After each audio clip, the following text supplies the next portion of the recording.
मुनीश पांडे हमारे संवाददाता लगातार बने हुए हैं। मुनीश, सीधा से सवाल है, आज 14 तारीख है, परसों 16 है, परसों संडे है, रविवार को बुलाया है सीएम को पूछताछ के लिए सीबीआई ने। जी बिल्कुल, इसके पहले भी अगर आप देखेंगे मनीष सिसोदिया को जो सबसे पहला समन गया हुआ था, उन्हें भी रविवार को बुलाया गया था। उसके बाद दोबारा उन्हें शनिवार को बुलाया गया और उसके बाद में उनकी गिरफ्तारी हुई थी। जहां तक दिन की बात है, जरूर ये कहीं ना कहीं चौंकाने वाला है कि आखिरकार रविवार को सीबीआई ने क्यों बुलाया हुआ है। लेकिन ये सीबीआई का एक अधिकार है, अगर वो चाहे किसी भी शख्स को किसी भी दिन बुलाना तो बुला सकते हैं। लेकिन बात करें अगर अरविंद केजरीवाल की, तो सीबीआई का जरूर ये कहना है कि उनके खिलाफ में उनके पास सबूत मौजूद है और चूंकि सबूत है इसकी, उसी बिना पर वो चाहते हैं कि अरविंद केजरीवाल से पूछताछ की जाए और पूछताछ के बाद ही वो तय करेंगे कि आखिरकार आगे उनके खिलाफ क्या कार्रवाई क्या नहीं करना है। मुनीश, अब अगला सवाल, चूंकि एक तरफ पहले से ही पूर्व डिप्टी सीएम मनीष सिसोदिया जो शराब मंत्री भी रहे वो जेल के भीतर हैं, कई ऐसे सवाल हैं जिसका सामना उनको सीबीआई और ईडी दोनों के ही सामने करना पड़ा। सत्येंद्र जैन पहले से आम आदमी पार्टी के सरकार में मंत्री रहे, वो पहले से ही जेल में हैं।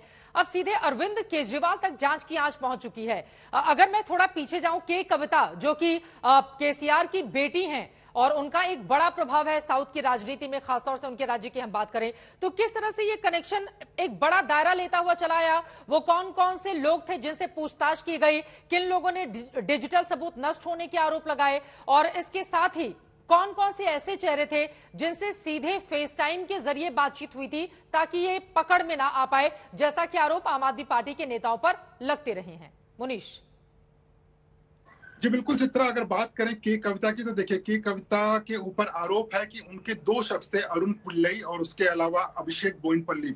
इन दोनों को नुमाइंदा बनाया के कविता ने और उसके बाद दिल्ली के नई शराब नीति के तहत व्यापार करने का उनको मौका मिला और के कविता के जरिए 100 करोड़ रुपए आम आदमी पार्टी के पास आई।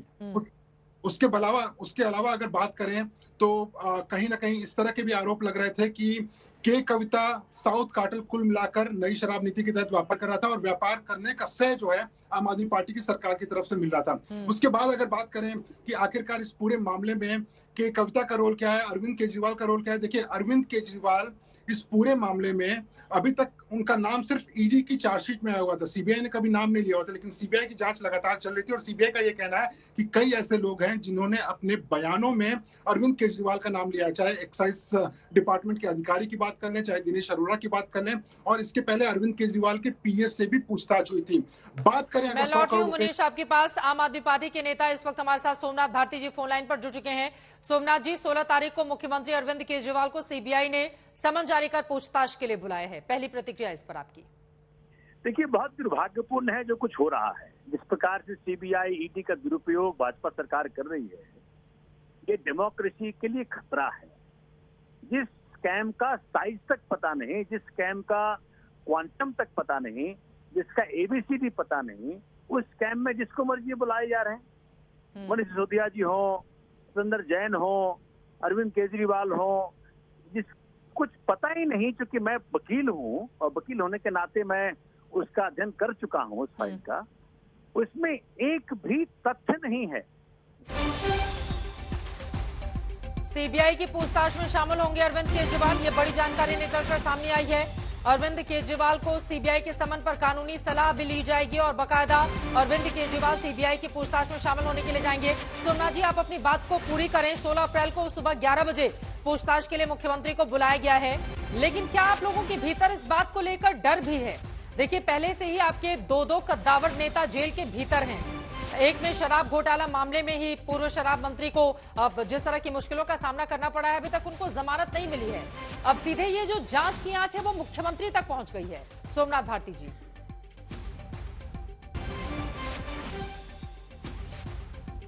चलिए उनके पास हम चलेंगे। अभिषेक आनंद हमारे संवाददाता आम आदमी पार्टी के दफ्तर से इस वक्त हमारे साथ जुड़ चुके हैं, वहां पर तमाम नेताओं के पहुंचने का सिलसिला जारी है। अभिषेक, अभी क्या देख रहे हैं आप अपने आसपास? 6 बजे प्रेस कॉन्फ्रेंस भी होने वाली है आम आदमी पार्टी की। चित्रा प्रेस कॉन्फ्रेंस करेंगे, सारी तैयारी, सारे डॉक्यूमेंटेशन के साथ बड़ा हमला भी करने की तैयारी है आम आदमी पार्टी की भाजपा के ऊपर।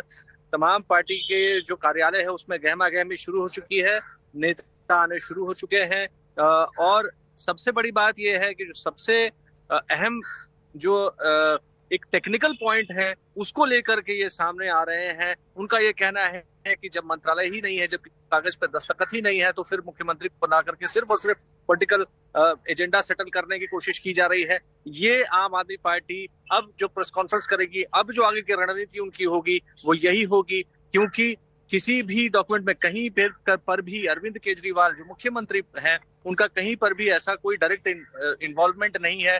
पहले से भी आम आदमी पार्टी इसको सिरे से नकारती रही है कि इसको लेकर के अभी तक जांच एजेंसी के पास कोई भी पुख्ता सबूत नहीं मिले हैं और वो सिर्फ और सिर्फ अपने पॉलिटिकल मास्टर्स को सेटिस्फाई करने के लिए कर रही है। अब आम आदमी पार्टी का ये कहना है कि जब कहीं कोई दस्तखत ही नहीं है तो फिर कैसे आप सीएम को सीधा पूछताछ के लिए बुला सकते हैं? चित्रा, ये सवाल महत्वपूर्ण है, लेकिन इसी के साथ ही साथ क्या इस बात का आम आदमी पार्टी के भीतर डर भी है? देखिए, आपके जितने भी बड़े नेताओं को पूछताछ के लिए बुलाया गया, उसके बाद हमने देखा डिप्टी सीएम की गिरफ्तारी हो जाती है पद पर रहते हुए, हालांकि बाद में उनको पद छोड़ना पड़ता है। और बीजेपी के कई नेता बहुत पहले से इस बात को लेकर अरविंद केजरीवाल को घेर रहे थे, तो क्या किसी बात को लेकर डर भी आम आदमी पार्टी की ओर से जाहिर किया जा रहा है? क्योंकि अब तो सीधे मुख्यमंत्री को ही सीबीआई ने बुला लिया है। जाहिर तौर पर चित्रा, ये घबराने डर हो चाहे ना हो, जिस तरीके से दिल्ली बीजेपी लगातार आक्रामक है और दिल्ली बीजेपी के कई नेता जो कद्दावर नेता हैं, वो इसको लेकर के अभी से ही ये बात कहना शुरू कर चुके हैं कि अब अगली बारी किसकी है ये देखते जाइए। तो एक संशय का माहौल, एक ऐसा असमंजस सा माहौल पार्टी में बना हुआ है। इसकी उम्मीद नहीं थी। पार्टी के जो नेता हैं उनसे हमारी बात हुई, उनका भी ये कहना है कि इसकी उम्मीद नहीं थी कि ऐसे सीएम को पूछताछ के लिए बुलाया जाएगा। लेकिन बहरहाल अब जो स्थिति है उससे निपटने के लिए पार्टी कमर कस रही है और पूरे दल बल के साथ इसको आप कहिए कि एक तरीके से पार्टी कह रही है कि इस आक्रमण को टक्कर मारने के लिए आगे बढ़ रही है।